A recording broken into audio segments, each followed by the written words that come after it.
ভোটকে বাধাগ্রস্ত করার চেষ্টা করছেন, ষড়যন্ত্র করছেন যে ভোট হলেই তো বিএনপি ক্ষমতায় যাবে। কি বলেন আপনারা?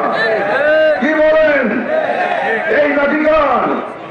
এই মাটি শহীদ জিয়ার, এই মাটি বিএনপির, এই মাটি খালেদা জিয়ার। কি বলেন? নাকি অন্য কেউ আছে? কথা বলেন না কেন? কথা বলেন না কেন? আওয়াজ তুলেন, আওয়াজ তুলেন। এই মাটি শহীদ জিয়া রহমানের ঘাঁটি, এই মাটি বিএনপির ঘাঁটি, এই মাটি খালেদা জিয়ার ঘাঁটি।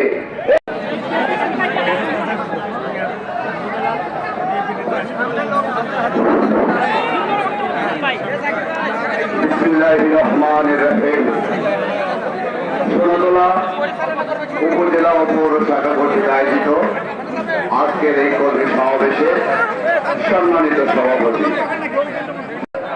প্রধান অতিথি হিসেবে উপস্থিত আছেন পৌর জেলা বিএনপির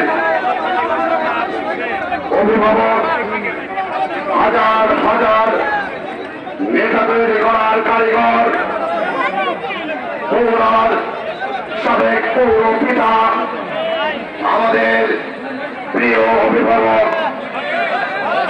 যারা রিজাউল করিম বাদশাহ, প্রধান বক্তা হিসেবে উপস্থিত আছেন পৌর জেলা বিএনপির সম্মানিত ভারপ্রাপ্ত সাধারণ সম্পাদক, কারুর নন্দীগ্রামের মাটি ও মানুষের নেতা মোশাররফ ভাই, কেন্দ্রীয় বিএনপির অন্যতম নেতা খেলা ভাই,